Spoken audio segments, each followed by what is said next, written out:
Fifth one, answer the following questions. Sorry. Fifth one, answer the following questions in 8 sentences. 8 ವಾಕ್ಯದಲ್ಲಿ ಉತ್ತರಿಸಿ. State the importance of agriculture. So ಕೃಷಿಯ ಒಂದು ಪ್ರಾಮುಖ್ಯತೆಯನ್ನು ವಿವರಿಸಿ ಅಂತ ಕೇಳಿದ್ದಾರೆ. Agriculture is the main occupation of Indians ಅಲ್ವಾ. ಕೃಷಿಯೇ ಮುಖ್ಯ ಒಂದು occupation. It can be seen in all parts of the country in different forms and cultivating different crops. ಭಾರತದ ಬೇರೆ ಬೇರೆ ಎಲ್ಲ ಪ್ರದೇಶಗಳಲ್ಲೂ ಬೇರೆ ಬೇರೆ ಬೆಳೆಗಳನ್ನ ಬೆಳೆಯುವುದನ್ನ ನೀವು ನೋಡ್ಬೋದು. You can see in different parts of India different crops are cultivated. Okay, farming supplies the food grains of the huge population of the country. So farming ಏನ್ ಮಾಡುತ್ತೆ, ಫುಡ್ ಗ್ರೇನ್ಸ್ ಆಹಾರ ಬೆಳೆಗಳನ್ನ ಅಥವಾ ಧಾನ್ಯಗಳನ್ನ ಬೇರೆ ಬೇರೆ ಧಾನ್ಯಗಳನ್ನ ಆಹಾರ ಧಾನ್ಯಗಳನ್ನ ಭಾರತದ ಜನಸಂಖ್ಯೆಗೆ ಸಪ್ಲೈ ಮಾಡುತ್ತೆ. It provides food. ಭಾರತಕ್ಕೆ ಕೃಷಿಯಿಂದ ಆಹಾರ ಧಾನ್ಯಗಳು ಸಿಗತ್ತೆ.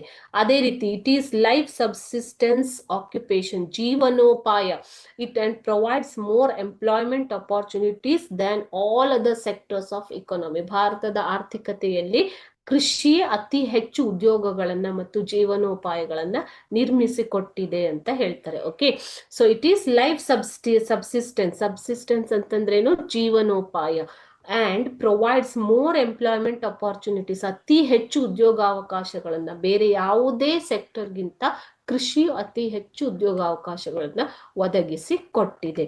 It may be seasonal or permanent. Okay, next one, there are many industries in India which depend on the raw materials provided by agriculture.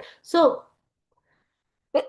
ಭಾರತದ ಅನೇಕ ಉದ್ಯಮಗಳು ಈ ಒಂದು ಕೃಷಿಯು ಕೊಡುವ ಕಚ್ಚಾ ವಸ್ತುಗಳ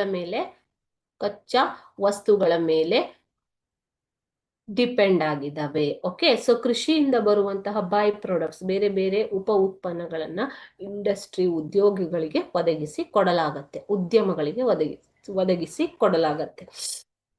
ದಸ್ ಇಂಡೈರೆಕ್ಟ್ಲಿ ಅಗ್ರಿಕಲ್ಚರ್ ನರ್ಚರ್ಸ್ ಮೆನಿ ಇಂಡಸ್ಟ್ರೀಸ್. ಈ ರೀತಿಯಾಗಿ ನೇರವಾಗಿ ಅಲ್ಲದೆ ಹೋದ್ರು ಪರೋಕ್ಷವಾಗಿ ಹಲವಾರು ಉದ್ದಿಮೆಗಳನ್ನ ಇದು ಬೆಳೆಸ್ತಾ ಇದೆ agriculture. Okay, example chemical fertilisers, pesticides ಕೀಟನಾಶಕಗಳು, ಓಕೆ, ರಸಗೊಬ್ಬರಗಳು, ಇನ್ಸೆಕ್ಟಿಸೈಡ್ಸ್ ಹುಳುನಾಶಕಗಳು, ಇಂಡಸ್ಟ್ರೀಸ್ ಮ್ಯಾನುಫ್ಯಾಕ್ಚರಿಂಗ್ ಫಾರ್ಮಿಂಗ್ ಇಕ್ವಿಪ್ಮೆಂಟ್ಸ್ ಕೃಷಿಗೆ ಬಳಸುವಂತಹ ಸಲಕರಣೆಗಳನ್ನ ಉತ್ಪಾದಿಸುವ ಫ್ಯಾಕ್ಟರಿಗಳು ಅಥವಾ ಉದ್ಯಮಗಳು, ಇವುಗಳಿಗೆಲ್ಲ ಅಗ್ರಿಕಲ್ಚರ್ ಕೃಷಿಯೇ ಮೂಲ ಆಧಾರ. ಅಗ್ರಿಕಲ್ಚರ್ ಸಪೋರ್ಟ್ಸ್ ಇವನ್ ಮೆನಿ ಟರ್ಷಿಯರಿ ಆಕ್ಯುಪೇಷನ್ಸ್, ತೃತೀಯ ಉದ್ಯೋಗಗಳನ್ನ ಒದಗಿಸಿ ಕೊಡ್ತಾ ಇದೆ. Like transport, trade, banking et cetera. ಕೃಷಿಯಿಂದ ಏನು ಮುಖ್ಯವಾಗಿ ಪ್ರಯೋಜನ ಪಡ್ಕೊಳ್ಳುವಂಥದ್ದು ಟ್ರಾನ್ಸ್ಪೋರ್ಟ್ ಉದ್ಯಮ ಅಥವಾ ಟ್ರೇಡಿಂಗ್, ವ್ಯಾಪಾರ, ಬ್ಯಾಂಕಿಂಗ್, ಈ ಎಲ್ಲ ಉದ್ಯಮಗಳಿಗೂ ಕೂಡ ಕೃಷಿ ಸಪೋರ್ಟ್ ಮಾಡ್ತಾ ಇದೆ, ಬೆಂಬಲ ಕೊಡ್ತಾ ಇದೆ. ಈ ರೀತಿಯಾಗಿ ಕೃಷಿಯು ಭಾರತದಲ್ಲಿ ಒಂದು ಪ್ರಧಾನ ಪಾತ್ರವನ್ನು ವಹಿಸ್ತಾ ಇದೆ. ಓಕೆ.